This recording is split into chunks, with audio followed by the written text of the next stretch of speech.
What if the oldest words ever written were not about humans at all? What if they were about something that came before us? Beneath the burning sands of southern Iraq, clay tablets sleep in darkness. The afternoon sun bakes the earth until it shimmers like water. The heat climbs past 120 degrees. Wind moves slowly across the ruins of ancient cities. Each gust carries dust that was once brick, once temple, once home. And buried in that dust, pressed into fragments of baked clay, are marks made by hands 5,000 years dead. These marks tell stories, but not the stories we expected. They do not begin with human kings. They do not start with human achievements. They begin with descriptions of others. Beings with wings, beings with scales, beings whose skin shone like polished copper, beings who rose from the waters of the deep, beings who descended from the sky. The Sumerians did not call these myths. They documented them with the same care they used for recording grain storage, the same precision they applied to mapping the stars, as if they were writing down facts. Biological facts, historical facts, facts that must not be forgotten. But here is what makes them strange. The beings they describe do not match anything alive today. They do not match anything in our fossil record. They do not fit into any category of life we recognize. Yet the Sumerians wrote about them as if they were real, as if they walked among humans, as if they taught and ruled and shaped the world before vanishing into memory. So before the silence deepens, take a moment. Like this video and subscribe if you are drawn to histories that exist in the space between evidence and mystery. The kind of history that does not fit neatly into textbooks. The kind that asks uncomfortable questions about who we are and where we came from. And if you are still here, tell me in the comments. Where are you listening from right now? What hour is it there? I want to imagine this question spreading across time zones, whispered in the dark, carried from listener to listener like the clay tablets themselves traveled through 5,000 years to reach us.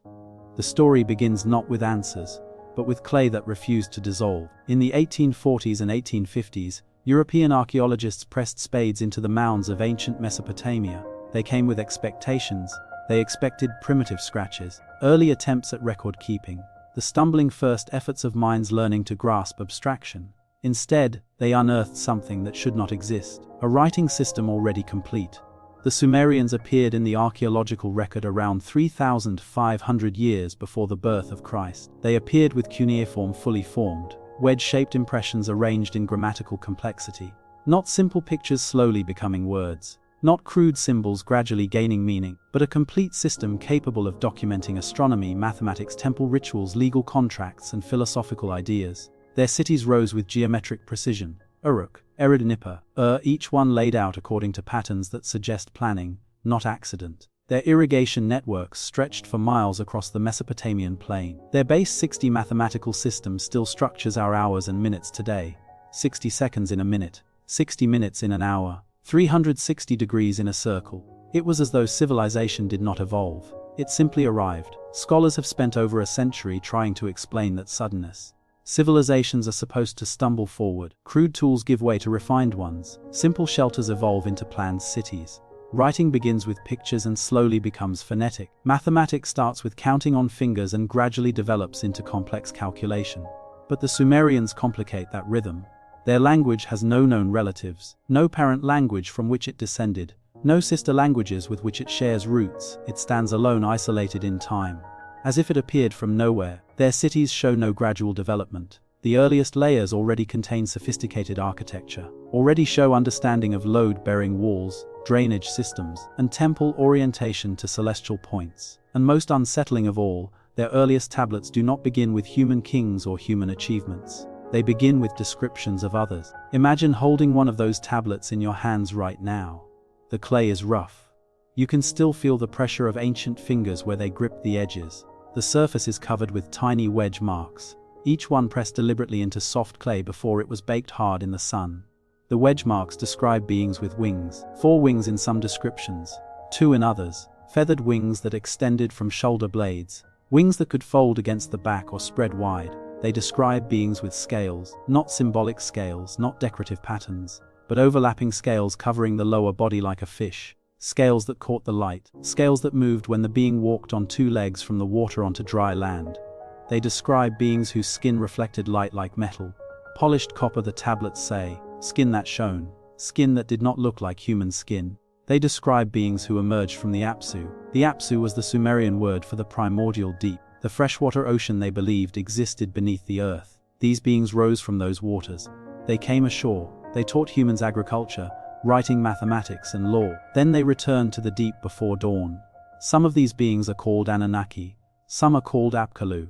Some are simply called those who descended from the sky. The Sumerians did not frame these as metaphors. They did not write them as allegories. They documented them with the same precision they used for grain counts and star positions. As if recording biological fact. As if describing species they had encountered. One tablet lists 7 sages, part fish and part man. Each one rose from the sea during the reign of the first pre-flood kings. Each one taught humanity a different aspect of civilization: agriculture, architecture, writing, astronomy, law, mathematics. The tablet gives their names: Anaanduga, Amaduga, Emegalama, Enabalilda, Utuabzu. 7 names, 7 individuals, 7 teachers who came from the water. Another tablet describes rulers who reigned before the great flood swept over the land. These rulers had reigns that lasted tens of thousands of years. Alulim of Eridu ruled for 28,800 years. Alolga of Eridu ruled for 36,000 years. Amenlawana of Bad Tibra ruled for 43,200 years. These numbers do not make sense for human lifespans. They suggest something else. Either the years were measured differently, or these rulers were not human. A third tablet speaks of lesser gods who labored in the fields and canals. They dug irrigation ditches. They carried baskets of earth. They built the first temple foundations. They worked for 40 years without rest. Then they rebelled. They burned their tools. They refused to continue. So the greater gods created a replacement. They created humans. Clay mixed with the blood of a slain god, shaped into forms, given life, given one purpose: to assume the labor the others refused. Let man assume the drudgery of God. That is what the tablet says, word for word. Let man assume the drudgery of God. The clay does not speculate. It states, it records, it preserves. When archaeologists excavated Eridu, the Sumerians' oldest city according to their own records, they found 17 layers of temples, 17 distinct building phases, each temple constructed directly on top of the ruins of the one before. The deepest layers predate known human settlement in the region. The foundations beneath the surface sit on virgin soil dated to 5,400 years before the birth of Christ, nearly 2,000 years before Sumerian civilization supposedly began. The bricks in those deep foundations were made using techniques not found in later Sumerian architecture. The tool marks on the stones show different patterns. The construction methods follow different principles. Someone built those first temples. But who? At Uruk, beneath the White Temple that stands on top of the Great Ziggurat, excavators found older foundations. Massive limestone blocks transported from quarries over 60 miles away. Blocks weighing several tons each. Blocks shaped with precision that suggests experience. The surfaces of these blocks are dressed flat, smooth, fitted together with minimal mortar. The kind of construction that requires planning, tools, and knowledge. Yet these are the oldest structural elements at the site. The very first layers. There is no progression, no simpler attempts that came before, just suddenly inexplicably sophisticated architecture. At Kish, tools emerged from layers carbon dated to 7,000 years before the birth of Christ. Flint blades, obsidian scrapers, tools appearing in strata that supposedly predate human settlement of southern Mesopotamia by thousands of years. Each dig revealed the same pattern. Something was there before the Sumerians. Something built temples. Something left tools. Something laid foundations that the Sumerians would later rebuild on top of, following measurements they claimed were established by the ancient ones. Perhaps that is why the Sumerians described creation not as a beginning, but as a replacement.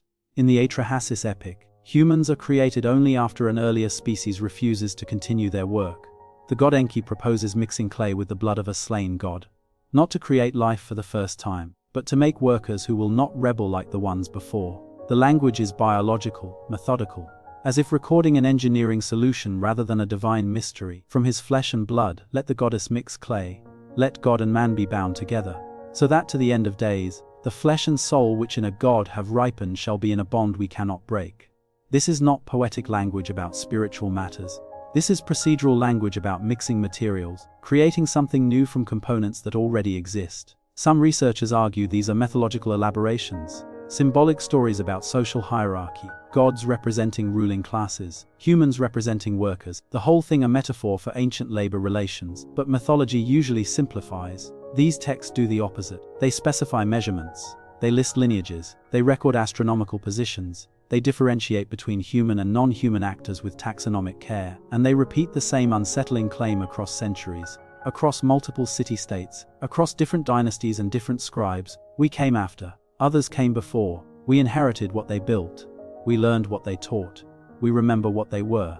In the Louvre Museum in Paris, a limestone stele stands in a climate-controlled case. The stone was carved in the 3rd millennium before the birth of Christ. Over 4,000 years ago, it depicts a scene from a Sumerian temple. Figures with bird heads stand in the carved relief. Their bodies are human in proportion, muscular torsos, 2 legs, 2 arms, but their heads are distinctly avian, curved beaks, forward-facing eyes, feathered crests. These bird-headed figures stand twice the height of the human attendants beside them. They hold tools whose purpose remains unclear to modern archaeologists, measuring rods perhaps, or ceremonial objects. The carving is too worn to be certain, but what is certain is this: the artist carved these figures with the same attention to anatomical detail they gave the human figures, the same care in rendering muscle structure, the same precision in showing how joints articulate, as if both types of beings were equally real, equally present, equally worthy of accurate depiction. In the British Museum in London, cylinder seals show fish-human hybrids teaching kneeling humans. The seals are small. Each one fits in the palm of your hand. They were used to roll impressions into wet clay, to mark documents, to seal jars, to sign contracts, but the images on them are consistent. A being with scales covering the lower body, human torso above, standing upright, holding a staff or a bucket. And before this being, a human kneels, head bowed, hands raised in a posture of receiving instruction. These seals were not rare. Hundreds have been found, spanning over 2,000 years of Mesopotamian history, from the earliest Sumerian period through the Akkadian Empire and into the Babylonian era. The same image, the same fishman teacher, the same kneeling human student. Over and over and over.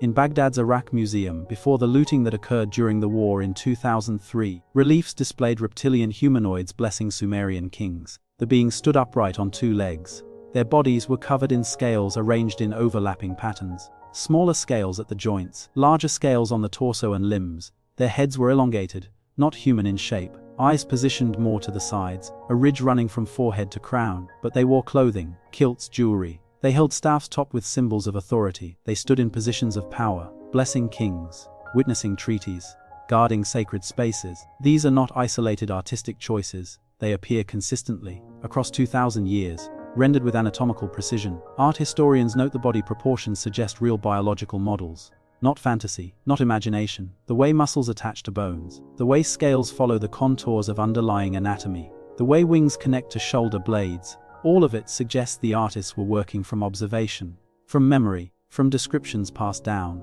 or from life. One Neo-Assyrian text describes restoring a temple according to the measurements left by those who came before the flood.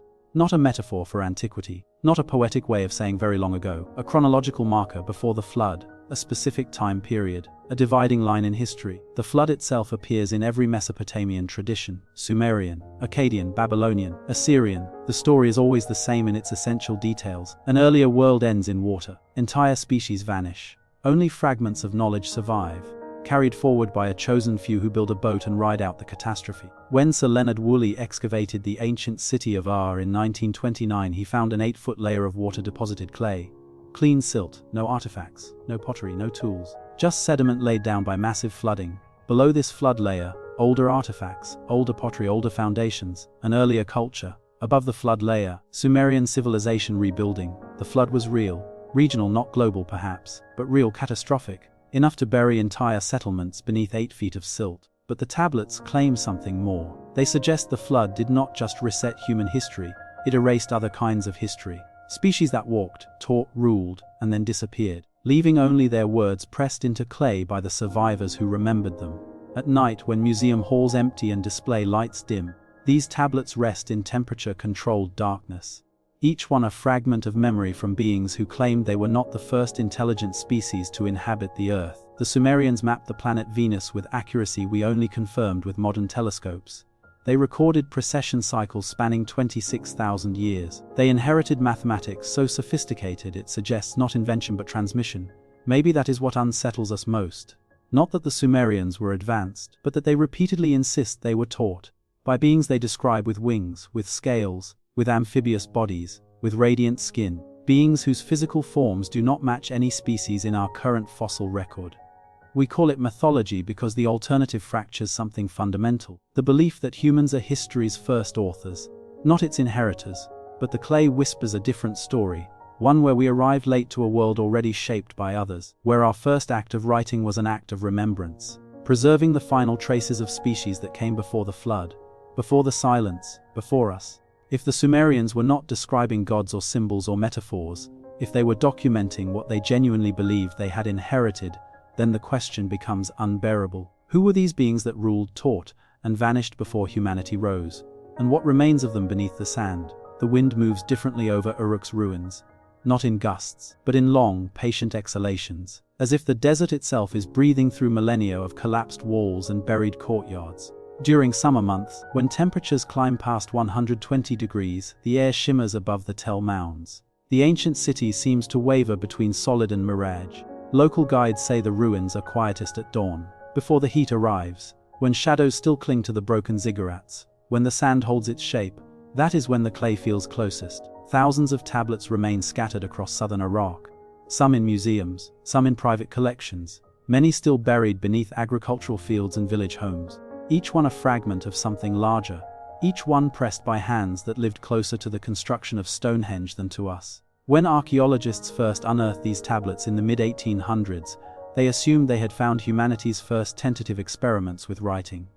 Crude symbols, simple counting systems, the expected stumbling of early minds trying to grasp abstraction. Instead, they found sophistication that had no right to exist. The man who helped unlock these secrets was named Henry Creswick Rawlinson. He was born in England in 1810, military officer, diplomat, scholar. He spent years in Persia and Mesopotamia during the 1830s and 1840s.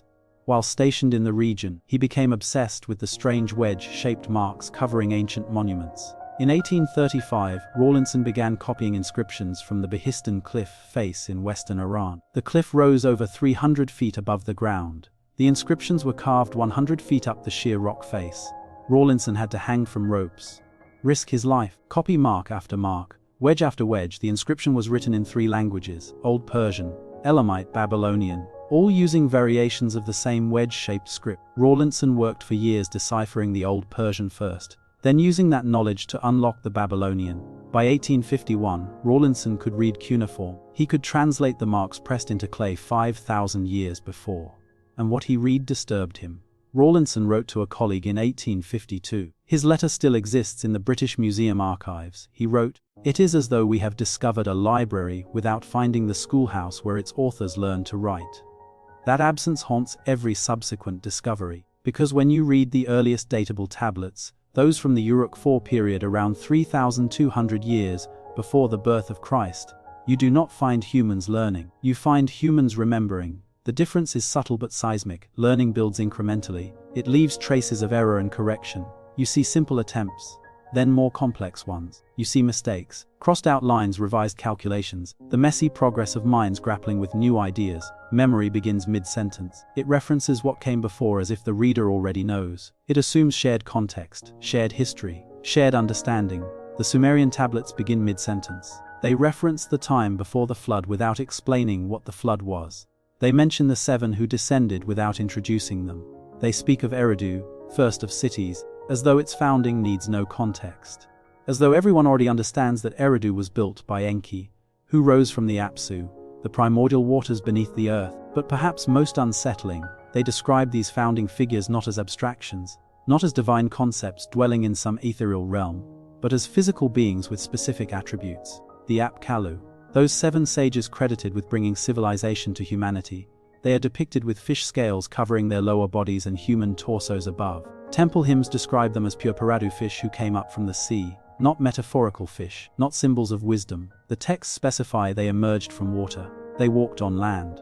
They taught agriculture and mathematics. They departed before the flood came. One tablet from the city of Uruk, now housed in the Iraq Museum, describes the first of these sages. His name was Enna. The tablet says he was a being whose whole body was that of a fish.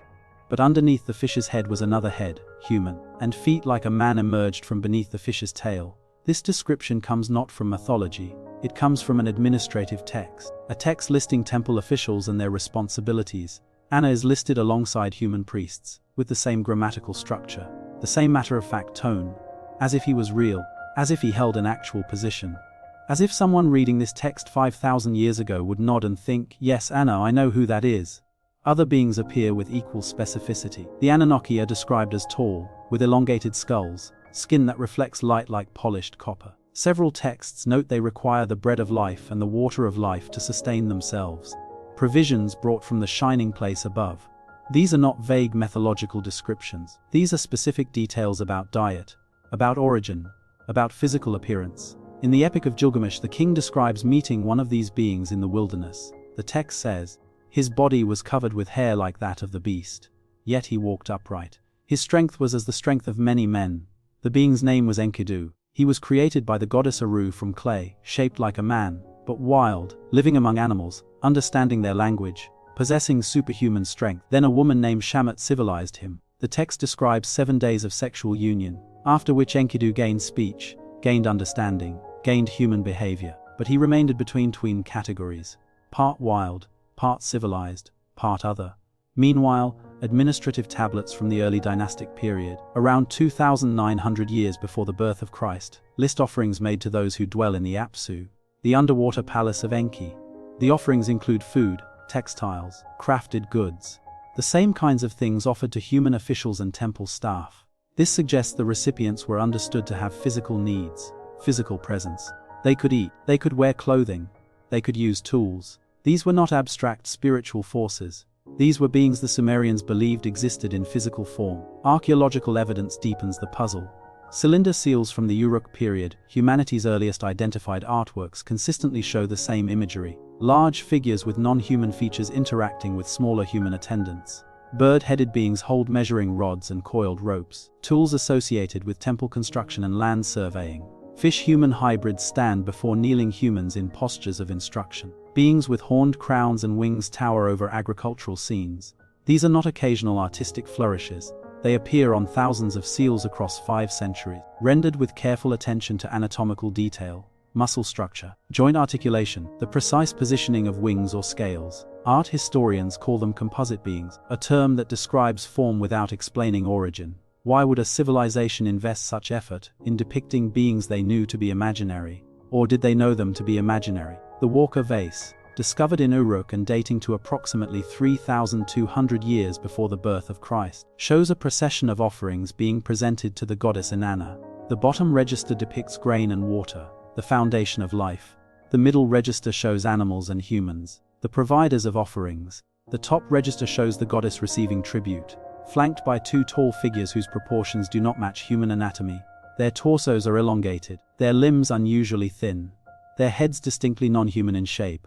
Museum placards call them attendant deities, but the Sumerians had a different term. They called them Dingya, the word we translate as God, but which literally means those who from the shining came, not metaphysical beings, not conceptual forces. Those who came, from where? The tablets repeat the phrase over and over. From An, the sky or heavens, and from Apsu, the deep waters. 2 origins, 2 types of beings, both described as arriving before humans existed in their current form.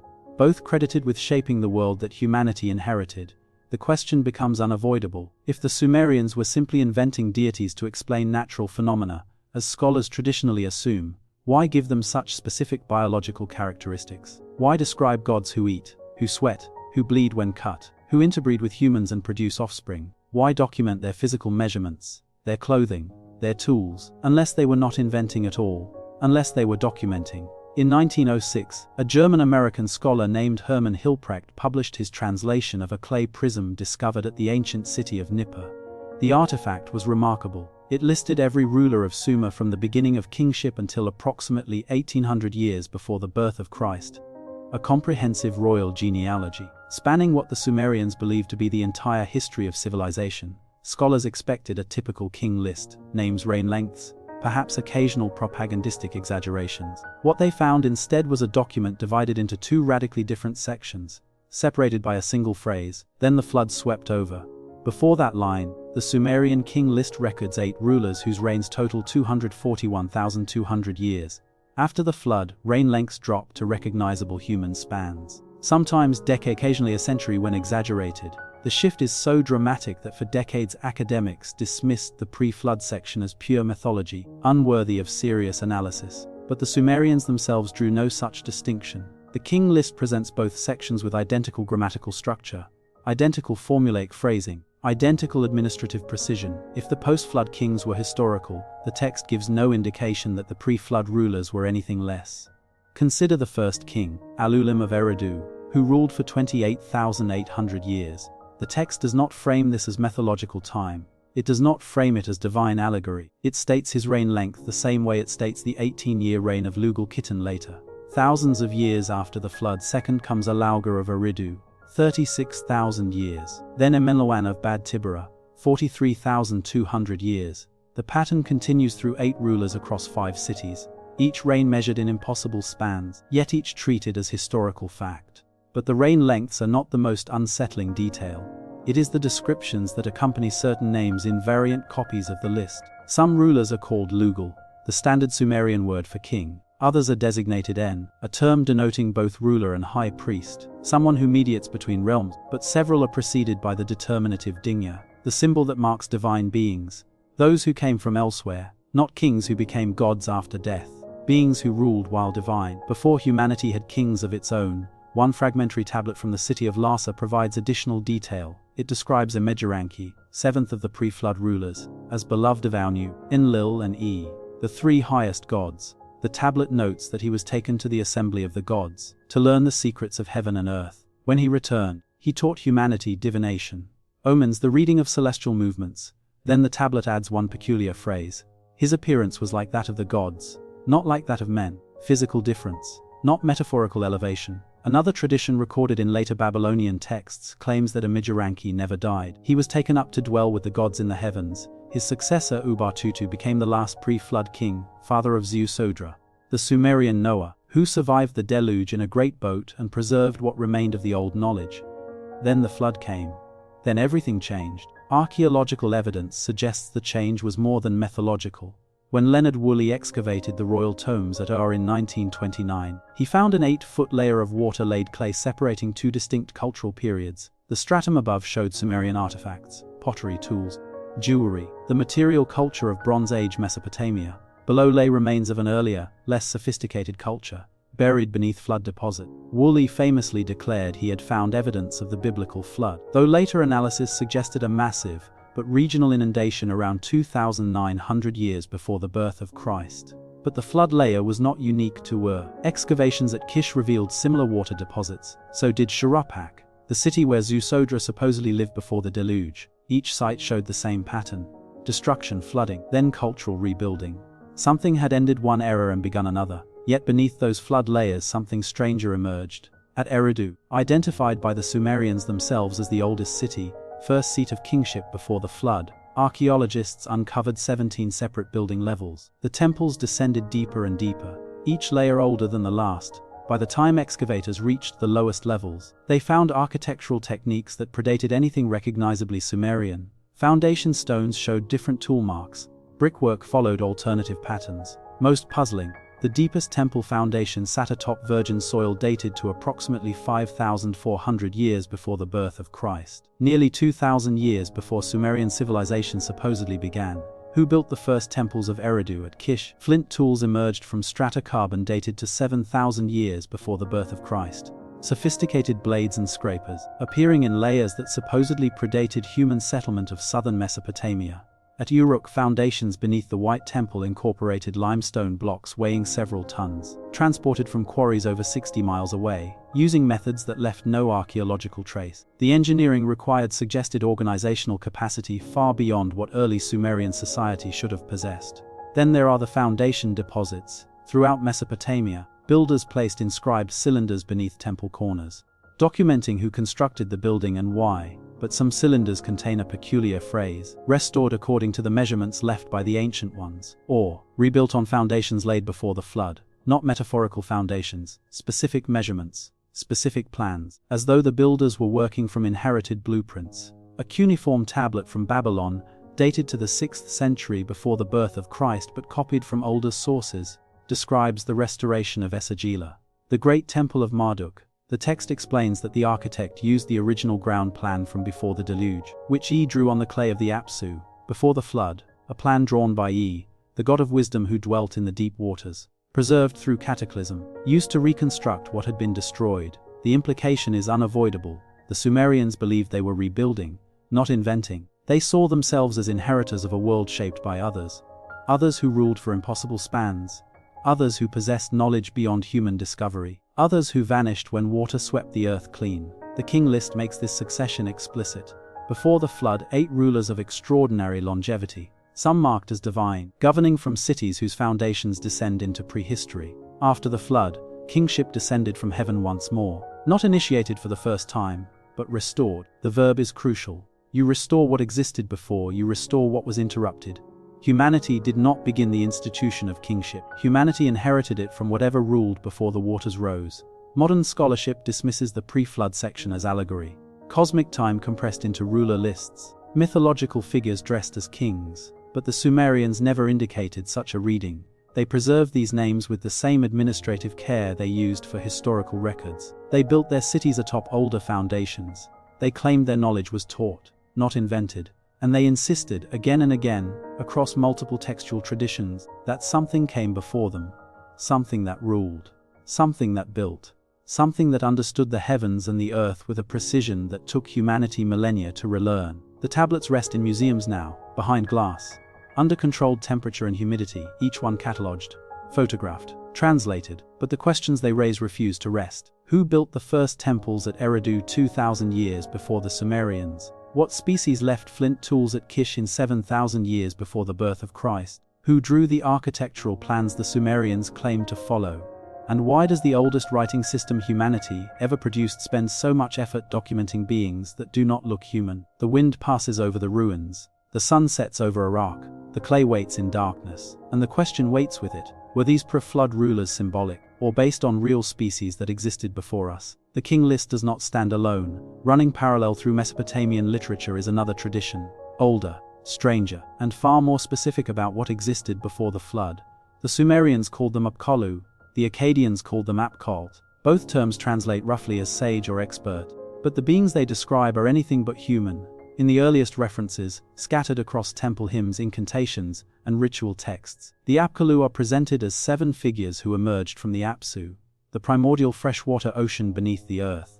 During the reign of the first pre-flood kings, their purpose was explicit: to teach humanity the foundations of civilization. They instructed the first rulers in temple construction, irrigation engineering, agricultural cycles, legal codes, the proper performance of religious rites. Everything that allowed cities to function came from these 7 teachers. But the texts never describe them as human. The most detailed account comes from a man named Berosus. He was a Babylonian priest writing in the 3rd century before the birth of Christ. But he drew from temple archives that preserved much older Sumerian traditions. Archives that went back thousands of years. Berosus describes the first of the Apkallu. His name was Ons. The description is clinical, precise, almost zoological in its detail. Berosus writes that Onas was a creature whose whole body was that of a fish, but underneath the fish's head was another head, a human head, and feet like a man emerged from beneath the fish's tail. During daylight, Ons would rise from the Persian Gulf, come ashore, and teach groups of early humans. At sunset, he would return to the sea. He consumed no food, he required no rest. He simply taught, day after day, year after year. This was not presented as allegory. Berosus listed Onas alongside historical Babylonian kings. He described his physical appearance with the care of someone documenting a real creature, and he noted the specific knowledge Onas transmitted: writing, mathematics, astronomy, law, the proper layout of cities. The other 6 Apkallu followed the same pattern: amphibious beings who served as advisors to the pre-flood rulers, each associated with a particular city, each with a particular domain of expertise. Then the flood came, and the Apkallu vanished.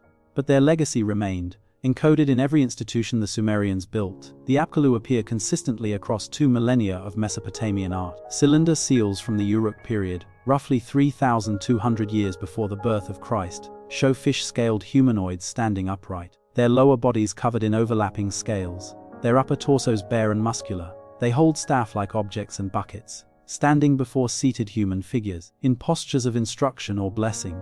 The iconography remains unchanged through the Akkadian period, through the Neo-Assyrian Empire, into late Babylonian art. The same proportions, the same scales, the same positioning relative to humans, across 2,000 years. At the palace of Ashurnasirpal II in Nimrud, built in the 9th century before the birth of Christ, massive stone reliefs depict 4 winged figures, with bird heads and fish-scaled bodies, flanking doorways. Cuneiform inscriptions identify them as protective Apkallu, guardians placed there according to the tradition from before the deluge, not symbolic guardians, actual beings, whose forms were preserved in stone because those forms had meaning, had history, had power rooted in remembered reality. But perhaps most striking are the references in administrative contexts. A Middle Babylonian text from around 1400 years before the birth of Christ lists the 7 Apkallu by name, associates each with a pre-flood king, specifies which aspect of civilization each taught. The tablet treats them exactly as it treats historical scribes or craftsmen, as real individuals whose contributions could be catalogued and credited. No framing device signals myth. No linguistic markers suggest metaphor. One entry reads, Anna, who completed the plans for heaven and earth. Another, Onduga, who was endowed with comprehensive intelligence. A third, Amajuga, who received the good me, being the Sumerian term for the fundamental rules governing civilization. Cosmic order. Technological knowledge. Meanwhile, temple foundation inscriptions from multiple periods invoke the Apkallu as historical precedent. When Esarhaddon rebuilt Babylon's Esagila temple in the 7th century before the birth of Christ, the foundation cylinder declares, I restored it according to the ground plan from ancient times, the design which the Apkallu made before the flood, not inspired by myth, not guided by divine vision. According to the design the Apkallu made, the phrasing suggests something extraordinary.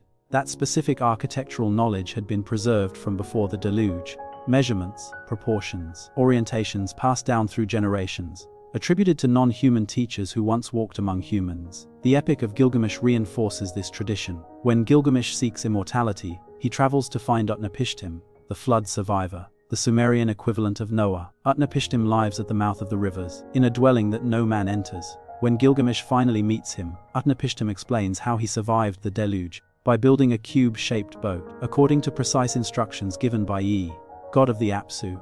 But the text adds a crucial detail. E's instructions were based on the ancient knowledge of the Apkallu, who knew the measurements of all things. Again, specific measurements, ancient knowledge, pre-flood origin. The consistency is what demands attention. Across 2,000 years, across multiple languages, Sumerian, Akkadian, Babylonian, Assyrian, the Apkallu remain unchanged. They are always 7.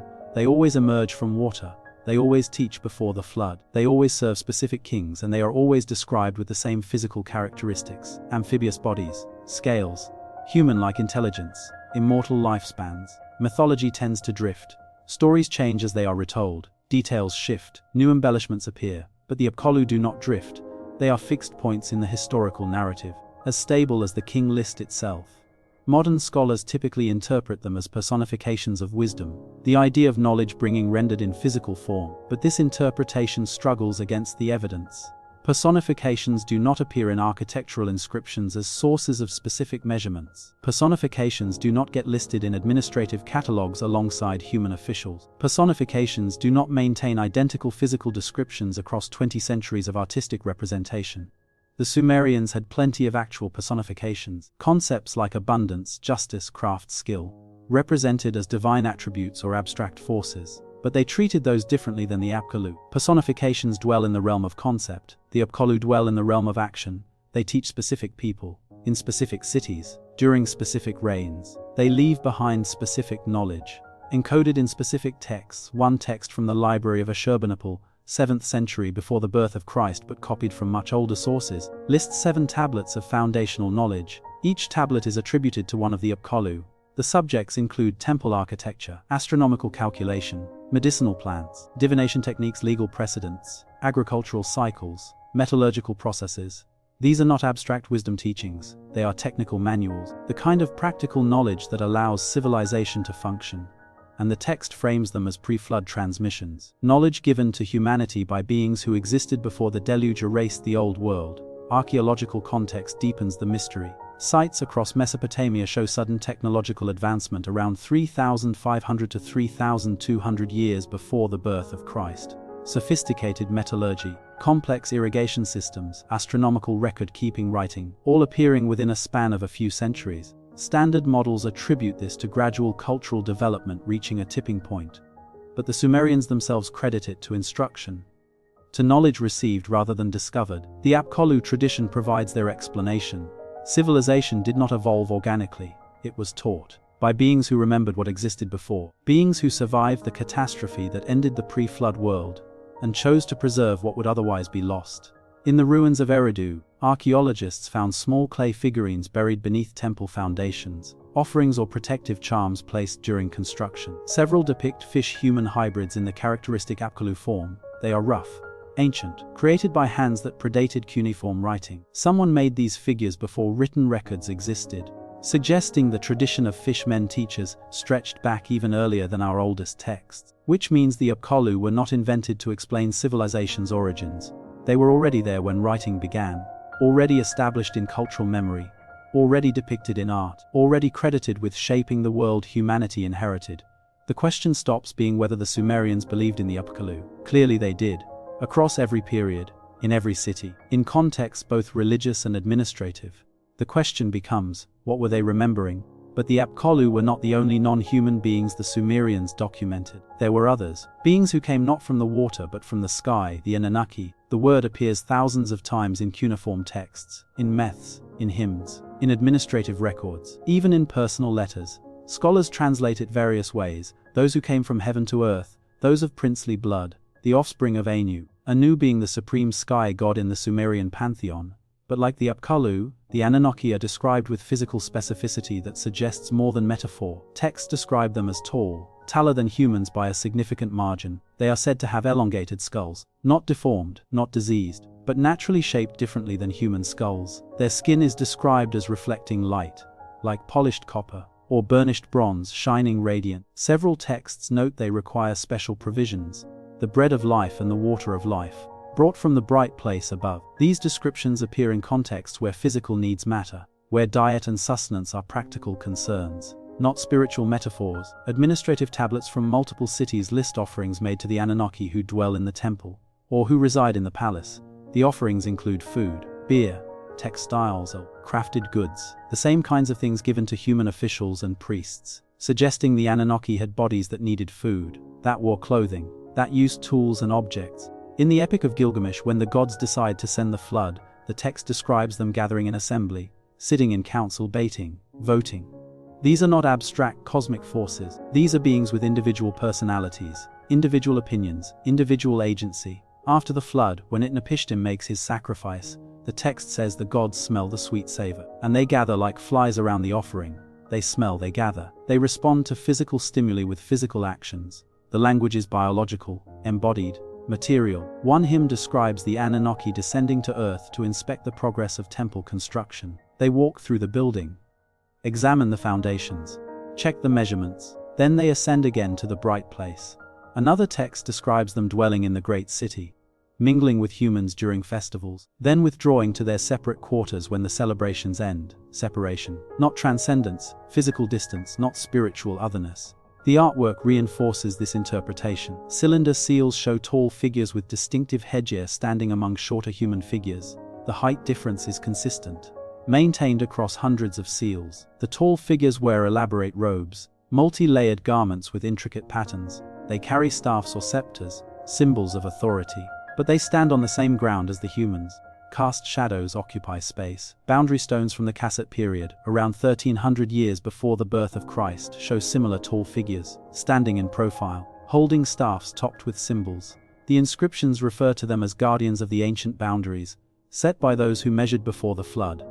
One stone, now in the Louvre, shows a figure with an elongated skull, distinctly non-human head shape, large eyes positioned slightly lateral, a ridge running from forehead to crown, but the posture is upright. The hands are human-like, 5 fingers clearly visible, the bearing dignified. Museum labels call these composite beings, or divine figures, but the Sumerians had specific terminology. They called some of them Anunnaki, sky descended; they called others Ijigi, those who observe, and they consistently distinguished both groups from humans. The language used to describe humans is different. The grammatical markers are different. The terms for human activities versus divine activities are distinct. This was not casual poetic variation. This was systematic linguistic differentiation, as if the scribes were cataloging different types of beings, with different origins, different characteristics, different roles in the cosmic order. Then there are the beings with wings. Bird-headed humanoids appear throughout Mesopotamian art. From the earliest Sumerian period through the fall of Babylon, the most detailed examples come from Neo-Assyrian palace reliefs, 9th to 7th centuries before the birth of Christ. At Nineveh, Massive stone slabs show these beings in exquisite detail. They have human bodies, muscular torsos, 2 arms, 2 legs, eagle heads in most cases, curved beaks, forward-facing eyes, feathered crests, and they have wings, 4 wings in some depictions, 2 in others. The wings extend from the shoulder blades, feathered, with individual primaries and secondaries carefully carved, the kind of anatomical precision that suggests observation rather than imagination.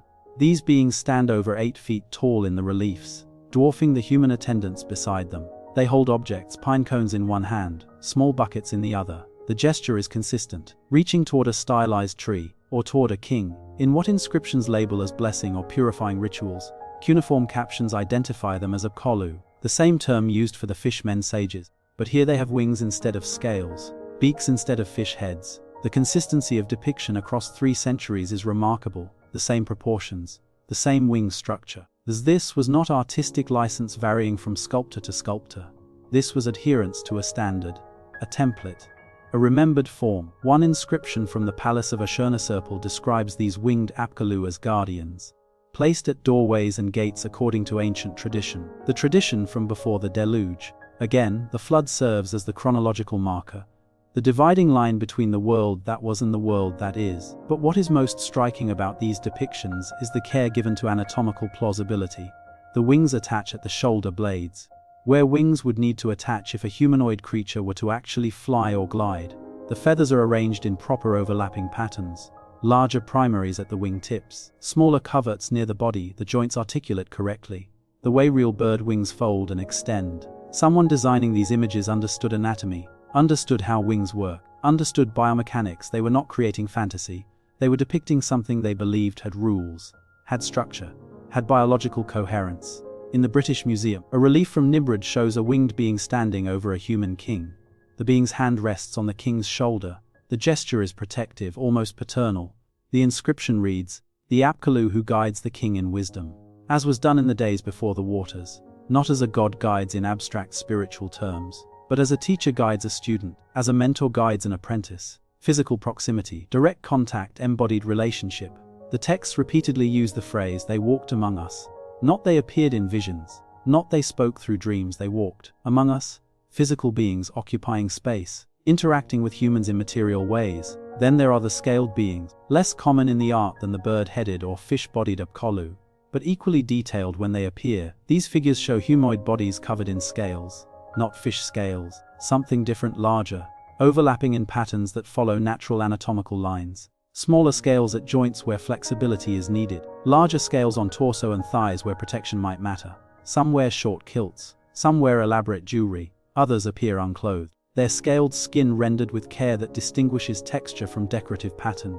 A boundary stone from the Kassite period shows one such being standing in profile, holding a staff topped with the omega symbol, sign of divine authority.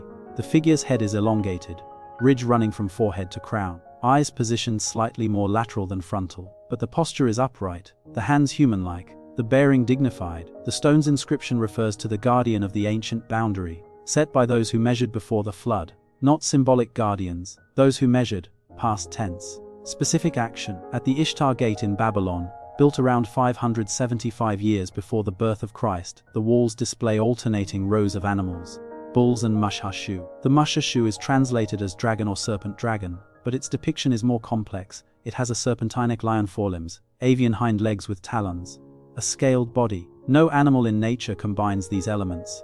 Yet the mushashu appears repeatedly in Babylonian art, always with the same anatomy, always with the same proportions, and always treated with the same reverence as real animals. The inscription on the Ishtar Gate credits Nebuchadnezzar II with its construction, but notes the decorative program follows the pattern set by the builders of old. Who knew the forms of the guardians? Who knew the forms? Not who imagined, not who invented.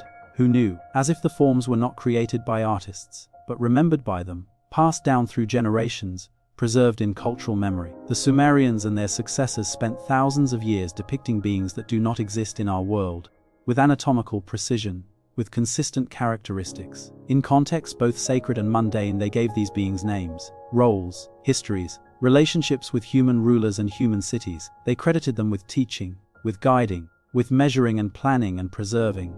They described them as coming from the water and from the sky, as walking among humans before the flood, then departing or vanishing when the waters came. And they insisted across every period in every medium that these beings were real. Not symbols, not metaphors, not poetic inventions. Real. The clay tablets say so, the stone reliefs say so, the temple inscriptions say so, the administrative records say so. All of it pointing toward the same conclusion. The Sumerians believed they coexisted with other forms of intelligence, other species, other kinds of beings who shaped the world humanity would inherit. But belief is not proof. Testimony is not evidence. So the question remains, if these beings existed, where is the physical evidence? Where are the bones? Where are the tools? Where are the structures they supposedly built? The answer may be buried deeper than we have yet dared to dig. The answer may lie beneath the cities themselves. Archaeologists do not dig down expecting mystery. They dig expecting progression, simple foundations giving way to more complex ones, crude structures evolving into sophisticated architecture. Cultural development should be legible in the layers, each stratum marking advancement, each level showing how previous generations learned and improved. But at the oldest Sumerian sites, the pattern reverses. Eridu stands as the most unsettling example. According to Sumerian tradition, it was the first city, the place where kingship descended from heaven, where Enki established his temple, where civilization began.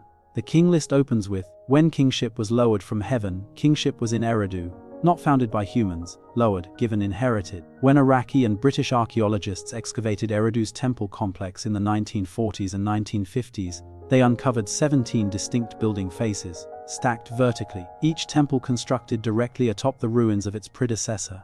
The uppermost layers dated to the early dynastic period, around 2,500 years before the birth of Christ. But as excavators descended, the temples grew older, cruder in some ways, yet stranger in others. By the time they reached the lowest levels, around Temple 1 and Temple 2, they found structures dated to approximately 5,400 years before the birth of Christ.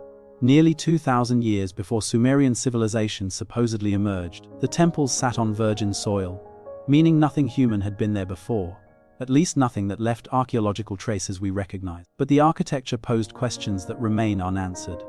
The earliest temples already show orientation toward cardinal directions, already incorporate sacred geometry in their proportions, already use mud brick sizes standardized to ratios that later Sumerian builders would maintain for millennia. There is no experimental phase, no trial structures showing how builders learned these principles. The knowledge appears embedded in the first iteration, as if whoever built Temple 1 already knew exactly what they were doing. The foundation deposits deepen the puzzle. Beneath several of the early temples, excavators found small caches of objects, carved stones, copper tools, shell beads. Some items matched expected dates, others did not. A few copper implements showed metallurgical sophistication that should not exist in 5,400 years before the birth of Christ. Alloy ratios requiring temperature control and mixing techniques that standard models place 1,000 years later. One archaeologist noted in his field report, "It is as though someone else built the first temple, then left instructions." The report was filed, the observation noted, but never explained. At Uruk, the pattern repeats with variations. Beneath the White Temple, Uruk's most prominent ziggurat dating to around 3,200 years before the birth of Christ, excavations revealed older foundations. Foundations using construction techniques that do not appear anywhere else in the Sumerian architectural record. The foundation stones were shaped with tools that left cut marks inconsistent with copper or bronze implements. Some blocks showed evidence of extreme heat application, perhaps to harden the surface, but fired at temperatures that required kiln technology supposedly unavailable in the early 4th millennium before the birth of Christ. More puzzling, the stone itself came from quarries over 60 miles away. Transporting multi-ton blocks across that distance required logistics, labor organization, engineering capacity that excavators struggled to attribute to the scattered villages that supposedly preceded Uruk's urbanization. A German archaeological team working the site in the 1930s documented massive limestone blocks, forming the lowest course of the temple platform. The blocks fit together with minimal mortar, their surfaces dressed to near perfect flatness. The report noted, the precision suggests experience. Yet these are the oldest structural elements we found. Where did the builders learn these techniques? The question was never satisfactorily answered. One team member wrote in his personal journal, "We have found the foundation but not the foundation school. The masterwork but not the apprentice pieces." As if the knowledge arrived complete, the journal entry was published decades later, long after the archaeologist had died, long after anyone could ask him what he meant. Kish presents perhaps the most direct challenge to standard chronology. Located north of Ur, Kish served as a major Sumerian city-state. It appears in the king list as the seat of kingship immediately after the flood. But excavations in the 1920s and again in the 1980s uncovered artifacts beneath the flood layer that should not exist. Flint blades dated to 7,000 years before the birth of Christ. Obsidian tools showing evidence of long-distance trade networks. Obsidian that came from Anatolia, hundreds of miles to the north. Pottery fragments using firing techniques and decorative patterns that do not match any known early Mesopotamian culture. Most disturbing, in one deep trench, excavators found a limestone foundation block carved with symbols. Symbols that resemble proto-cuneiform, but predate the invention of writing by over 1,000 years. The archaeologists published the findings, photographed the block, catalogued it, but offered no interpretation. The symbols remain undeciphered. The foundation block stored in a Baghdad museum, catalogued but unexplained. The excavation director wrote in his final report, "We have no context for these finds. They exist in layers too old for the material culture they represent. Either our dating is wrong, or something we do not understand was happening here long before we thought possible." The report recommended further excavation, further study, further analysis. The recommendation was never funded. What connects these sites is the consistent presence of older, anomalous layers beneath recognized Sumerian construction. Not just natural settlement mounds where debris gradually accumulates, but intentional architecture, foundations, walls, platforms, built by hands that predated the Sumerians and apparently possessed knowledge the Sumerians would later inherit. The Sumerian texts acknowledge this inheritance openly. Temple foundation inscriptions frequently include phrases like "restored to its original plan" or "rebuilt according to ancient measurements." One inscription from Ur-Nammu, around 2,100 years before the birth of Christ, describes rebuilding Eridu's temple on the foundations laid by the lords of old. In the measurements they established before the waters came, before the flood, measurements established by someone else, preserved through catastrophe, used by later builders who credited their architectural knowledge to teachers from an earlier age. But perhaps the most explicit acknowledgement comes from Babylon. In the 6th century before the birth of Christ, King Nebuchadnezzar II undertook a massive reconstruction of Babylon's temples and palaces. Foundation cylinders were buried beneath each major building, documenting the king's achievements, ensuring his name would be remembered. One cylinder, discovered in the ruins of the Asagila temple in the 19th century, contains a remarkable passage. It reads, "The ground plan from ancient times I sought out. The writing of the foundation which Hammurabi the king had laid I found, which he made upon the clay of the Apsu in times before the flood. According to those measurements I restored this temple." The passage is explicit. God of wisdom who dwelt in the deep waters, made a ground plan, drew it on clay, before the flood. That plan survived, was found by Hammurabi 1,000 years before Nebuchadnezzar, preserved, and used again centuries later. Not mythology, not allegory, a practical building document, referenced as a historical artifact, attributed to a non-human source, from before the deluge. The cylinder sits now in the British Museum, the inscription translated and verified, the claims recorded in scholarly literature, but rarely discussed, rarely emphasized, rarely treated as what it plainly says, that the Babylonians believed they were following architectural plans drawn by non-human teachers before the flood destroyed the world. The flood itself is not myth. Leonard Woolley proved that in 1929. Sir Charles Leonard Woolley was born in England in 1880, educated at Oxford, trained in archaeology, sent to excavate the ancient city of Ur in the early 20th century. His team spent 12 years at the site, from 1922 to 1934, uncovering royal tombs, magnificent jewelry, evidence of one of humanity's earliest urban civilizations. But in 1929, Woolley's workers dug deeper than the Sumerian layers, down beneath the royal cemetery, down through stratum after stratum of habitation debris. Then they hit something unexpected. Nothing, just clean silt, water-deposited clay that stretched down 8 feet thick, sterile, untouched, silent as a wound that never healed. Woolley stood at the edge of the excavation pit, staring down into that layer of flood sediment. He later wrote about the moment in his field notes. "The workmen thought we had reached the bottom, the end of everything, but I realized this was not the bottom. This was an interruption." He ordered them to dig through the silt, and below that 8-foot barrier of flood sediment, they found more pottery. But this pottery was different, older pottery, different styles, different clay composition, different firing techniques, as if an entire civilization had been erased, buried completely beneath the flood line. and then another civilization had begun on top of it, thousands of years later. Without ever knowing what lay beneath their feet, Woolley famously declared he had found evidence of the biblical flood. Newspapers around the world ran headlines about proof of Noah's deluge. But subsequent analysis complicated the claim. The flood layer at R dated to approximately 2,900 years before the birth of Christ, far too recent to represent a global cataclysm. And more problematic, similar flood deposits at other sites did not align chronologically. Kish showed flooding around 2,900 years before the birth of Christ. Shuruppak showed evidence of destruction around 2,700 years before the birth of Christ. Uruk's flood layers dated differently still. What archaeologists had found was not one universal deluge, but evidence of recurring regional floods, massive, devastating, but localized to southern Mesopotamia. The Tigris and Euphrates river system is prone to catastrophic flooding.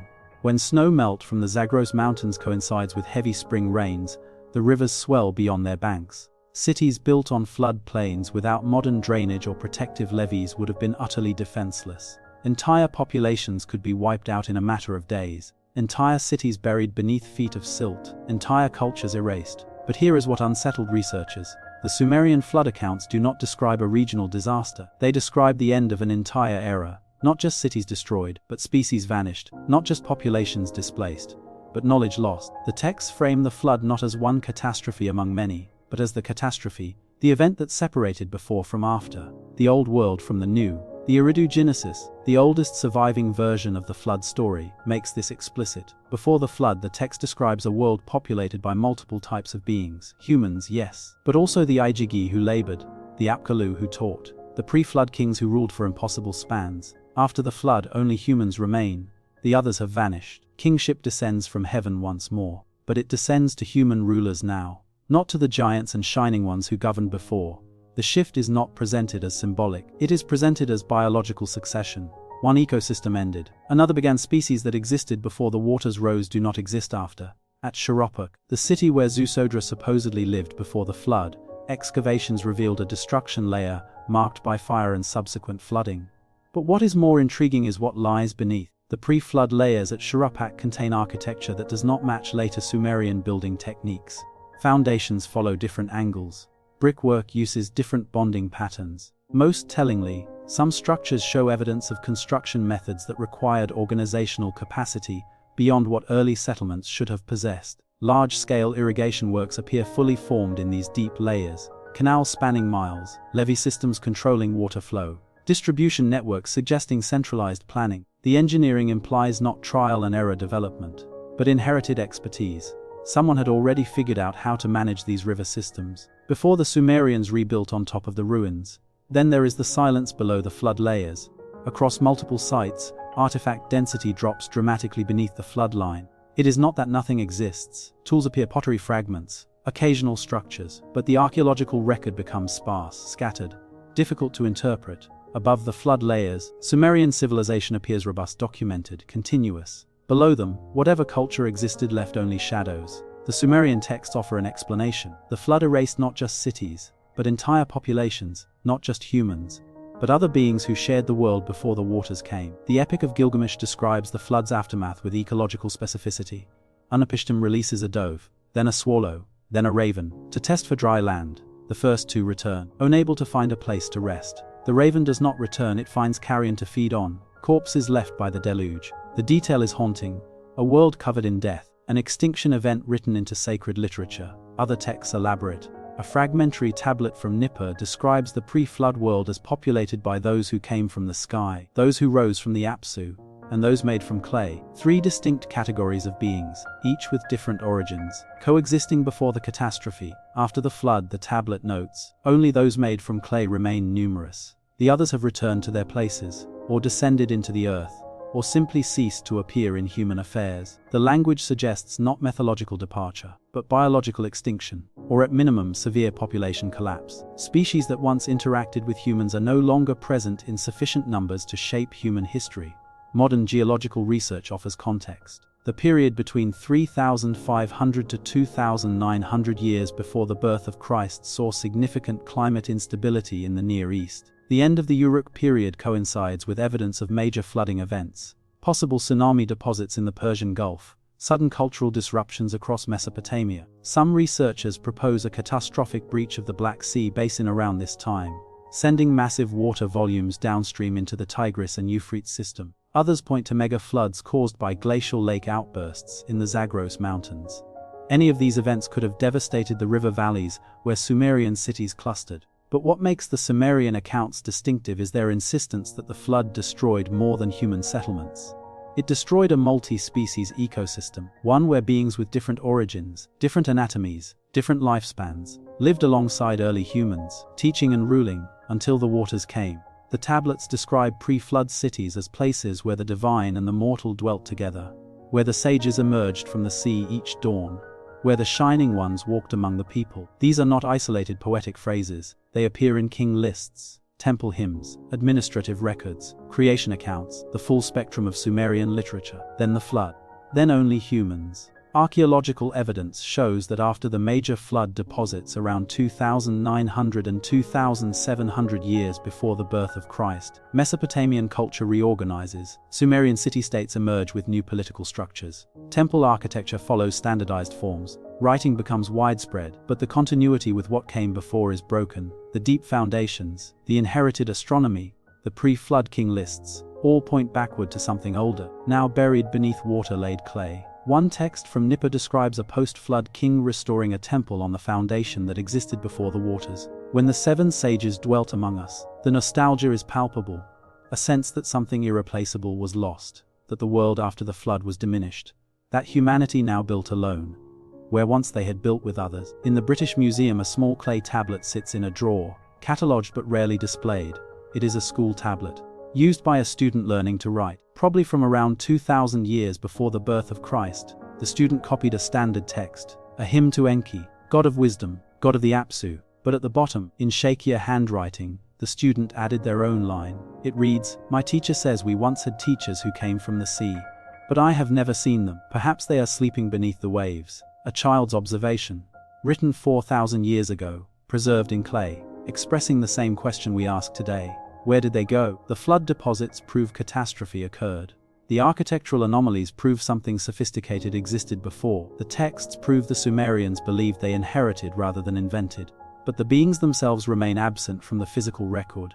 No bones have been found. No DNA recovered. No fossilized remains of fishmen or bird-headed humanoids or scaled giants. Either they never existed, and the Sumerians created an elaborate shared fiction maintained across 3,000 years, or they existed, and something about their biology, their habits, their final circumstances ensured they left no trace we can recognize. Or perhaps we have found the traces, but dismissed them, catalogued them as anomalies, stored them in museum drawers, too disturbing to display, too inconsistent with accepted narratives to seriously investigate. In 1943, a limestone slab was discovered in a field north of Baghdad. A farmer uncovered it while digging an irrigation ditch. Local authorities examined it, photographed it, sent the images to Baghdad's Department of Antiquities. The slab showed what appeared to be a skeleton, but not a human skeleton. The skull was elongated, the ribcage too large, the limbs proportioned strangely, as if adapted for both terrestrial and aquatic movement. The report noted similarities to artistic depictions of the Apkallu, but concluded the slab was probably a modern forgery, created by someone familiar with Mesopotamian mythology. The slab was stored, never carbon dated, never subjected to geological analysis. Its current location is unknown, possibly destroyed during the looting of Baghdad's museums in 2003. All that remains are the photographs, grainy black and white images in an archived file, showing something that might have been evidence, or might have been art. The distinction matters, but without the artifact, we will never know. And that is the pattern repeated across Mesopotamia. Anomalies that vanish, evidence that disappears, questions that remain unanswered. The Sumerians left us their testimony, pressed into clay, carved into stone, maintained across millennia. They told us what they believed, what they remembered, what they inherited from the world before the flood. They described beings who taught them, who ruled them, who walked among them, until the waters came. The archaeological record confirms catastrophic flooding, confirms sudden cultural emergence, confirms architectural knowledge that appears without developmental history. But it does not confirm the beings themselves. We are left with words, with images, with tradition, but no bodies, no proof that would satisfy a court, or a scientific journal, or a skeptical mind. Only the insistence of the oldest civilization that they were not first, that something came before, that humanity inherited more than it invented. Perhaps that is all we will ever have: the testimony without the body, the claim without the proof, the memory without the evidence. Or perhaps the evidence waits deeper still, beneath layers we have not yet reached, in strata we have not yet excavated, in places we have not yet thought to look. The Sumerians claimed to follow plans drawn before the flood, to rebuild on foundations laid by ancient ones, to preserve measurements established by teachers who came from the sea. If those claims are true, then somewhere beneath the sand, beneath the flood line, beneath the oldest temples we have found, evidence might rest, waiting for the next generation of archaeologists, the next team brave enough to dig deeper, to ask harder questions, to imagine possibilities our models do not yet accommodate. The clay tablets wait in museum darkness, the ruins wait beneath the sand, and the question waits with them. If the Sumerians remembered species older than us, where is the proof? But the deepest inheritance might not be architectural. It might be written in the stars. Of all the knowledge the Sumerians possessed, the astronomical understanding remains the most difficult to explain through conventional development models. Astronomy requires more than observation. It demands continuous record-keeping across generations, mathematical frameworks for calculating celestial movements, conceptual models sophisticated enough to predict planetary positions years in advance. The Sumerians had all of this, immediately, from the earliest periods. The Melapine tablets represent the oldest surviving comprehensive star catalogue.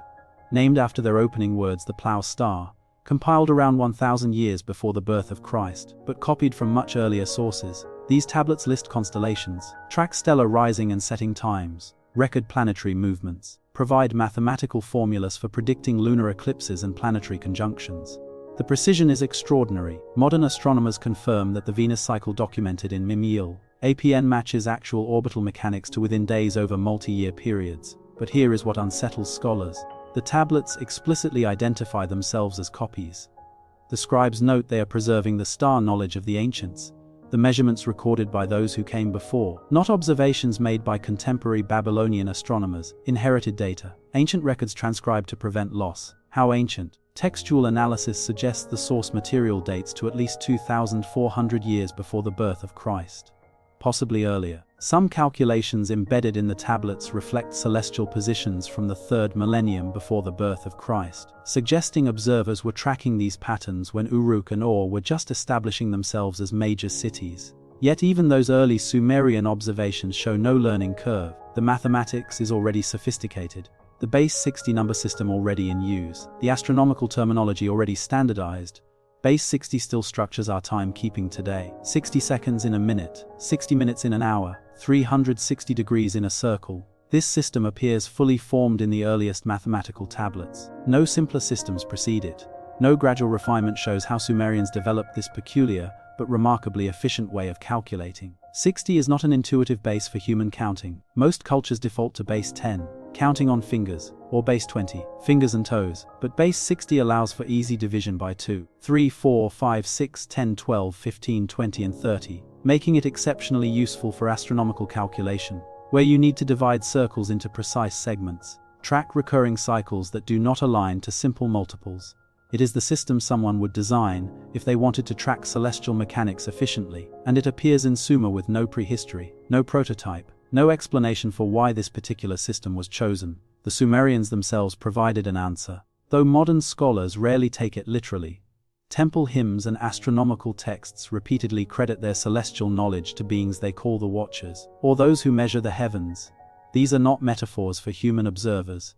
The texts differentiate clearly between human astronomers and these earlier measurers. One tablet fragment from Nippur states, "The divisions of the heavens were set by those who came before the flood, who established the stations of the stars, and marked the paths of the wanderers. The wanderers are planets, objects whose movements require decades of observation to map accurately." The text credits this mapping not to human effort, but to pre-flood observers who established the system. Humans would later inherit. Another text describes Enki, god of wisdom and the Apsu, as possessing the tablet of destinies, on which the courses of the stars are written from times before the beginning of kingship, before human civilization. The knowledge is framed as ancient inheritance, not contemporary discovery. Archaeological evidence supports unusual astronomical sophistication. Temple orientations across Sumer align with remarkable precision to solstice sunrise positions. The ziggurat at Ur points to the summer solstice sunset. Eridu's main temple axis aligns with the winter solstice dawn. These are not approximate orientations, they are accurate to within 1 degree, suggesting builders used precise observation tools, understood how to translate celestial positions into architectural alignments. But the technology required for such precision should not exist in the 4th millennium before the birth of Christ. You need instruments capable of measuring angles to fractions of a degree, mathematical tables for converting observations into usable coordinates, multi-generational record keeping to account for the slow drift of celestial positions. Or you need teachers who already possess this knowledge. Cuneiform texts describe these teachers explicitly. The Apkallu, those 7 pre-flood sages, are repeatedly credited with bringing the knowledge of the heavens to humanity. One text lists their teachings: the interpretation of omens, the observation of the sky, the calculation of eclipses, the measurement of time. Another describes them as those who knew the movements of the celestial bodies and the fixed stars.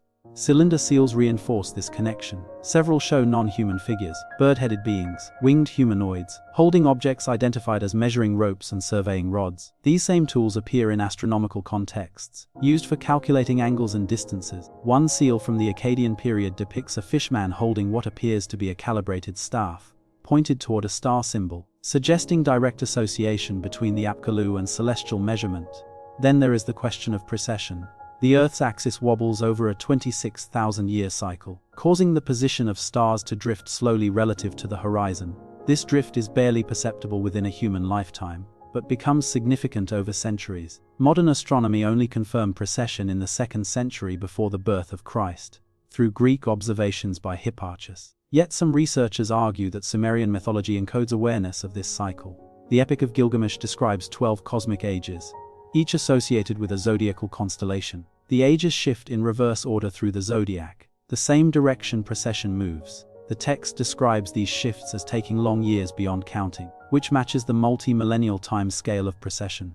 If the Sumerians knew about precession, they were tracking stellar positions across time periods longer than their civilization's documented existence. Either they inherited records spanning thousands of years, records kept by observers who preceded them, or they possessed mathematical models sophisticated enough to extrapolate precessional drift from shorter observation periods. Both options suggest knowledge beyond what early urban cultures should independently develop. A tablet from Ashurbanipal's library, copying much older material, describes astronomy as the secret of the gods, which the sages brought from the Apsu before the flood destroyed their dwelling places. The phrasing is specific: knowledge brought from somewhere else, by beings from elsewhere, before catastrophe ended their presence. The text continues, what they recorded remains in the heavens, and the wise study what the ancient ones measured. Present tense. The measurements still exist, still visible, still studied, but attributed to observers older than human civilization. Throughout Mesopotamian astronomical texts, this theme repeats. Knowledge is inherited. Measurements were established long ago. The patterns humans observe were first recorded by those who came before. Even the language used suggests reception rather than discovery. We were taught. Instead of we learned, they instructed, rather than we observed. If taken literally, these texts describe humanity receiving astronomy not through gradual observation, but through direct transmission, from beings who already possessed comprehensive celestial knowledge, beings the Sumerians depicted with non-human features, beings they associated with the pre-flood era, beings they credited with measuring the heavens before humans had the capacity to do so.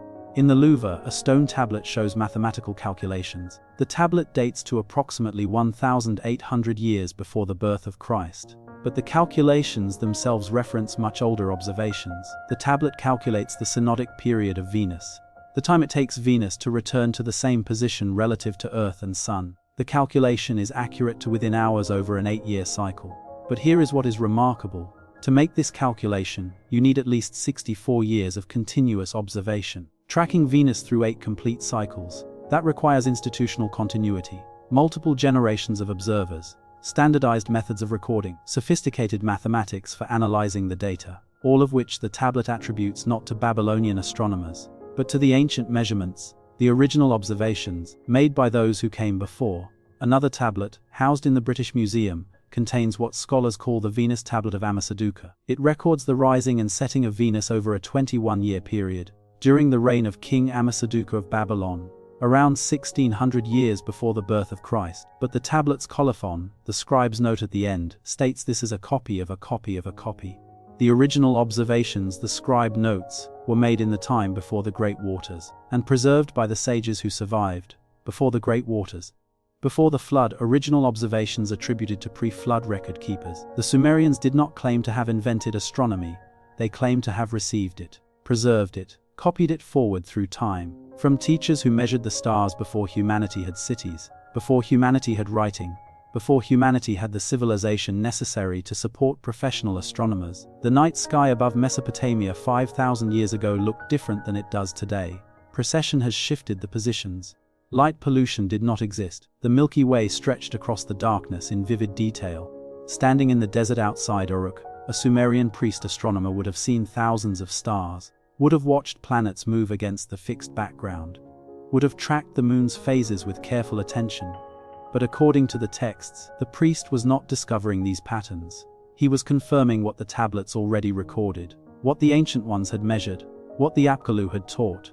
His role was not explorer, it was custodian, preserving knowledge received from elsewhere. One hymn to Inanna describes the goddess as she who knows the course of the stars, who learned from those who descended, who preserves what they taught.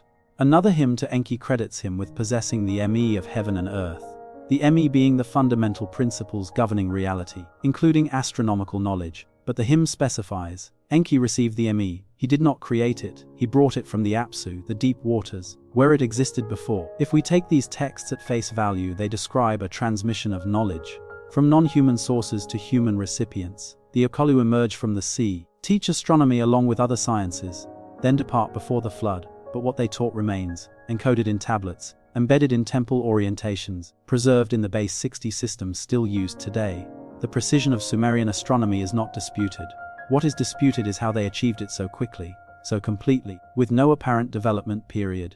Standard models propose that earlier cultures now lost must have been making astronomical observations, that the Sumerians inherited this data from prehistoric predecessors, human predecessors whose records did not survive. But the Sumerians themselves never claimed human predecessors taught them. They claimed the Apkallu taught them, the 7 fishmen who came from the Apsu, the watchers who measured before humans existed in their current form. They carved images of these teachers into stone, depicted them holding measuring tools, associated them consistently with astronomical knowledge, for 2,000 years, across multiple empires, in context after context. Either this represents the most elaborate and enduring falsehood in human history, a shared delusion maintained across millennia for no clear purpose, or it represents memory, distorted perhaps, mythologized certainly, but rooted in something real, in something that actually happened. Teachers who were not human, who possessed knowledge they transmitted, who measured the stars before the flood, and left their measurements for humanity to inherit. The astronomical tablets sit in museums now, climate-controlled, photographed, translated. The calculations they contain still work, the observations they record still match what we see in the sky. The mathematics they use still functions as efficiently as anything we have developed since. But the credit they give, again and again, goes not to human genius, but to inherited wisdom, to teachings received from those who came before, from beings described with scales and wings and radiant skin, from beings who emerged from water and descended from sky, from beings who walked among humans until the flood swept them away. We can dismiss the attribution, accept the knowledge but reject the claimed source. We can say the Sumerians invented all of this themselves, then created elaborate myths to explain their own achievements. But that explanation requires us to ignore what the texts actually say, how consistently they say it, how seriously they seem to mean it. It requires us to believe that the first civilization, the culture that gave us writing and mathematics and astronomy, chose to spend thousands of years lying about where their knowledge came from, for no apparent reason, with no apparent benefit, maintaining the fiction across political upheavals, cultural changes, language shifts, or we can take them at their word and ask the question they wanted us to ask. If humanity did not discover astronomy, if we inherited it from teachers who measured before us, if those teachers were not human, then what were they, and where did they learn to read the stars? The night sky holds no answers, only the same patterns the Sumerians recorded, the same movements they tracked, the same cycles they measured, or perhaps, the same cycles someone taught them to measure. Came before the teachers vanished, before humanity was left alone with inherited knowledge and fading memory.